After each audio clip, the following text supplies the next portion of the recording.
नमस्कार प्यारे दर्शकों। आज हम बात करेंगे उन महान योगी की जिन्होंने लगभग विलुप्त हो चुकी कश्मीर शैव परंपरा को फिर से जीवित किया। पार्ट 1 में हमने जाना था उनके बचपन, साधना और आत्मबोध के बारे में। वे थे स्वामी लक्ष्मण जू।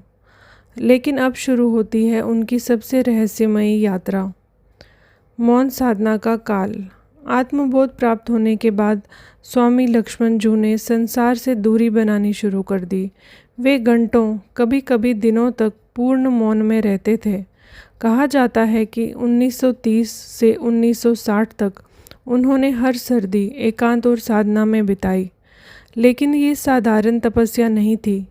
वे केवल ध्यान नहीं कर पा रहे थे, वे प्राचीन त्रिक ज्ञान को अपने भीतर पुनर्जीवित कर रहे थे। भारत के महान संतों से मुलाकात। स्वामी लक्ष्मण जू ने भारत यात्रा भी की। उन्होंने मुलाकात की महात्मा गांधी, रविंद्रनाथ टैगोर, श्री अरबिंदो, रमन महर्षि। इन सभी महान विभूतियों से संवाद के बाद उनकी आध्यात्मिक दृष्टि और भी गहरी हुई। बाद में उन्होंने कहा था, वे दिन सचमुच दिव्य थे। कश्मीर शैव दर्शन का पुनर्जन्म। एक समय ऐसा आया जब कश्मीर शैव दर्शन लगभग समाप्त माना जा रहा था, लेकिन तभी स्वामी लक्ष्मण जू ने इस गुप्त परंपरा को दुनिया के सामने फिर से प्रकट किया। स्पंद शास्त्र, प्रतिभिज्ञा दर्शन, विज्ञान भैरव तंत्र जैसे ग्रंथों की शिक्षा देना शुरू कर दिया। विदेशों से भी लोग उनसे सीखने कश्मीर आने लगे। फ्रांस, इटली, अमेरिका, हर जगह उनके शिष्य बनने लगे। ईश्वर आश्रम की स्थापना। 1962 में उन्होंने ईश्वर आश्रम ट्रस्ट की स्थापना की। डल झील के पास स्थित ये आश्रम आज भी कश्मीर शैव दर्शन का एक प्रमुख केंद्र माना जाता है। यहीं बैठकर स्वामी जी ने हजारों साधकों को अद्वैत शिव ज्ञान सिखाया। रहस्यमयी अनुभव। कई लोगों का दावा था कि स्वामी लक्ष्मण जू केवल विद्वान नहीं बल्कि सिद्ध योगी थे।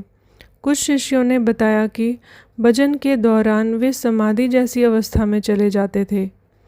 एक घटना में उन्होंने कहा था, आज माँ दुर्गा यहाँ प्रकट हुई थी।